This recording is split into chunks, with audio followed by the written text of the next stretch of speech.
था। वह गांव पूरी ओर से जंगलों से घिरा हुआ था। बहुत ही कम लोग उस गांव में रहते थे। उस गांव में राजू नामक एक किसान अपनी पत्नी सुमित्रा और बेटी काशी के साथ एक छोटी सी झोपड़ी में रहता था। राजू का उस गांव में अपना कुछ भी नहीं था, बस वही छोटी सी झोपड़ी थी जिसमें वह रहता था। गांव में कमाई का ज्यादा जरिया न होने की वजह से राजू जंगलों में जाकर वहां से उसे जो मिलता उसको अपने साथ लेकर बाजार में बेचने के लिए चला जाता था। बाजार उस गांव से बहुत दूर था, इसलिए राजू को बाजार जाते जाते तक दोपहर हो जाता था। राजू सारा सामान बेचकर शाम तक घर वापस आ पाता था। राजू के घर का गुजारा जंगलों के फल फूल बेचकर हो जाता था। राजू को जंगल से बहुत लगाव था। गर्मियों में मई जून का महीना चल रहा था। इस महीने में जंगल के पेड़ों पर मीठे और रसीले आम आए हुए थे। अरे इस साल तो काफ़ी अच्छी फसल आई है।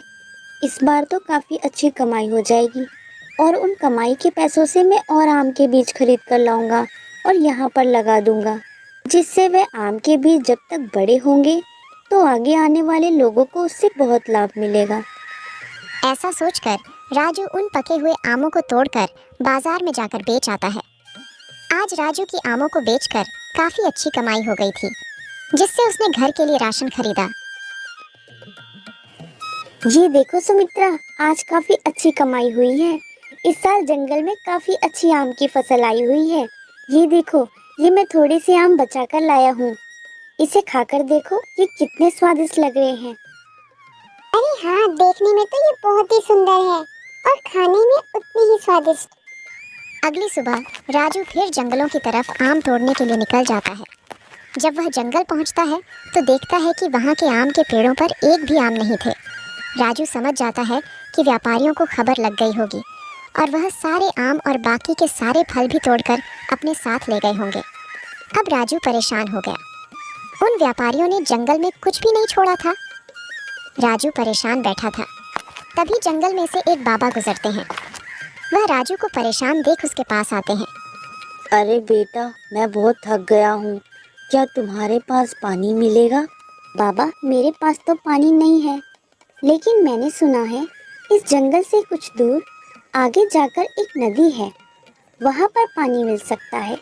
पर मैं कभी उस नदी के पास गया नहीं, इसलिए मुझे उसके बारे में ज़्यादा पता नहीं। बेटा, मैं बहुत थक गया हूँ, मैं अब और नहीं चल सकता। क्या तुम मेरे लिए उस नदी से पानी ला सकते हो? ठीक है बाबा, आप मेरा यहीं बैठकर इंतज़ार करना, मैं अभी आपके लिए पानी लेकर आता हूँ। राजू पानी की तलाश में उस नदी की ओर चल पड़ता है। जब राजू ने चलना शुरू किया तो मानो जंगल खत्म होने का नाम ही नहीं ले रहा था। तालाब वहां से बहुत दूर था। पता नहीं वह तालाब सच में है वहाँ पर या नहीं, मैंने तो बस उसके बारे में सुना था। चलो कोई नहीं, इतना दूर आ गए हैं तो थोड़ा और चलकर देखते हैं। चलते चलते आखिरकार राजू उस तालाब के पास पहुंच जाता है। जब राजू तालाब के पास पहुंचा तो उसने देखा वह तो एक अलग ही दुनिया थी। चारों ओर वृक्षों और फलों से घिरी हुई। वहां पर बहुत सुंदर सुंदर फल थे। फलों की चमक और उनकी सुगंध अलग ही थी। अरे वाह, यहाँ तो बहुत सुंदर सुंदर फल है और इसका सुगंध तो मानो जैसे किसी स्वर्ग के राजा के लिए बनाई गई हो। चलो, यहाँ पर आने से मुझे एक फ़ायदा तो हुआ। अब मैं यहाँ से फल तोड़कर बाजार लेकर जा सकता हूँ और उन्हें बेच सकता हूँ। लेकिन ये फल अगर किसी के हुए तो? वैसे तो इतने घने जंगल में मुझे नहीं लगता कोई आता होगा, पर क्या पता ये किसी और के फल हों जो उसने बड़ी मेहनत से यहाँ उगाए हों। नहीं नहीं, मैं ऐसे इन फलों को नहीं तोड़ सकता। ऐसा कहकर राजू वहां से जाने लगता है। तभी वहां मौजूद एक आम के पेड़ में से आवाज आती है। राजू, तुम कहाँ जा रहे हो? थोड़ा पानी मुझे भी पिला दो, मैं बहुत दिनों से प्यासा हूँ। तालाब के पास होते हुए भी मैंने कितने दिनों से पानी की एक बूंद नहीं पी है। राजू उस पेड़ को बोलता हुआ देख बहुत आश्चर्य में था। वह समझ नहीं पा रहा था यह सब क्या हो रहा है। तुम कौन हो? तुम तो पेड़ हो ना, तुम बोल कैसे सकते हो? हे भगवान, ये कौन सी मायावी दुनिया है। मुझे इस जंगल से जल्दी जाना होगा। डरो नहीं राजू, मैं तुम्हें कोई नुकसान नहीं पहुंचाऊंगा। मैं तो बस तुमसे थोड़ा सा पानी मांग रहा हूँ। मैं काफी दिनों से प्यासा हूँ, और यहाँ जंगल में कोई आता भी नहीं जिससे मैं पानी मांगकर अपनी प्यास बुझा सकूं। इतने दिनों बाद तुम ही एक व्यक्ति हो जो इस जंगल में आए हो। अब क्या तुम मुझे पानी भी नहीं पिला सकते? उस पेड़ की बात सुनकर राजू उस पेड़ में पानी डाल देता है। अगर तुम इतने दिनों से प्यासे हो तो इस जंगल में मौजूद सभी पेड़ काफी दिनों से प्यासे होंगे, तो क्या मैं उन सबको भी पानी पिला दूं? हाँ, हम सारे पेड़ काफी दिनों से प्यासे हैं। केवल बारिश जब होती है तभी हमें पानी मिलता है। कोई नहीं, आप चिंता ना करें, मैं यहाँ से आप सबको पानी पिलाने के बाद ही जाऊँगा। ऐसे राजू बारी बारी से सभी पेड़ों में पानी डालता है। सभी पेड़ों में पानी डालने के बाद राजू उस आम के पेड़ के पास आता है। अच्छा, मैंने सभी को पानी पिला दिया है, तो मैं जाता हूँ। वहाँ पर बाबा मेरा इंतज़ार कर रहे होंगे। उन्हीं के लिए मैं यहाँ पानी लेने आया था। राजू, तुमने जंगल के सभी वृक्षों को पानी पिलाकर मेरा दिल जीत लिया है। तुम हमारे यहाँ से जितने चाहे उतने फल ले सकते हो। राजू अपने साथ कुछ फल ले जाता है और उसी जगह पर पहुंच जाता है जहां बाबा बैठकर उसका इंतजार कर रहे थे। बाबा, ये लो पानी और ये कुछ आम आपके खाने के लिए। अरे बेटा, मुझे इन आमों की ज़रूरत नहीं है, मेरे लिए तो ये पानी ही पर्याप्त है। अच्छा बेटा, अब मैं चलता हूँ। इस तरह बाबा राजू को अपना आशीर्वाद देकर वहां से चले जाते हैं और राजू अपने घर पहुंचकर अपनी पत्नी सुमित्रा को अपने साथ हुई घटनाओं के बारे में बताता है।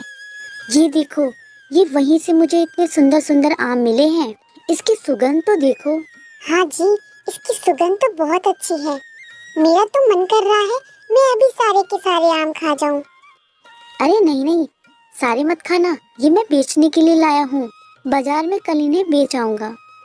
ऐसे राजू और उसकी पत्नी आमों को रखकर सो जाते हैं। जब सुबह राजू और उसकी पत्नी उठते हैं तो वह आम की जगह पर सोने को देखकर हैरान हो जाते हैं। जो आम वह रात को रखकर सो गए थे वह आम अब सोने में बदल गए थे। अरे, ये कैसे हुआ? ये आम तो सोने में बदल गए। इसका मतलब है वह जो जंगल में पेड़ था वह जादुई पेड़ था। हाँ, शायद वह कोई चमत्कारी पेड़ ही होगा। और वह बाबा भी शायद कोई चमत्कार ही होंगे। सुमित्रा के इतना कहते ही वह बाबा उनके घर में प्रकट हो जाते हैं। तुमने बिल्कुल सही कहा, मैं ईश्वर हूँ। मैं ईश्वर हूँ। मैं हमेशा उन लोगों की मदद करता हूँ जो मुझ में विश्वास रखते हैं और अच्छे कर्म करते हैं। तुमने आज तक कभी किसी का बुरा नहीं किया, इसलिए बुरे वक्त में मैंने तुम्हारा साथ दिया। धन्य भाग हमारे जो आप पधारे। मेरे तो भाग्य ही खुल गए भगवान, मेरा जीवन धन्य हो गया। राजू, ये तुम्हारे कर्मों का ही फल है। तुम बस अच्छे कर्म करते रहना, बाकी मैं हमेशा तुम्हारे साथ हूँ। अच्छा, तो अब मैं चलता हूँ। इतना कहकर भगवान वहां से चले जाते हैं। अब राजू अपनी पत्नी सुमित्रा और बेटी काशी के साथ हंसी खुशी अपना जीवन व्यतीत कर रहा था और उन सोने को बेचकर राजू ने गांव में अपना एक सुंदर सा घर बनवाया।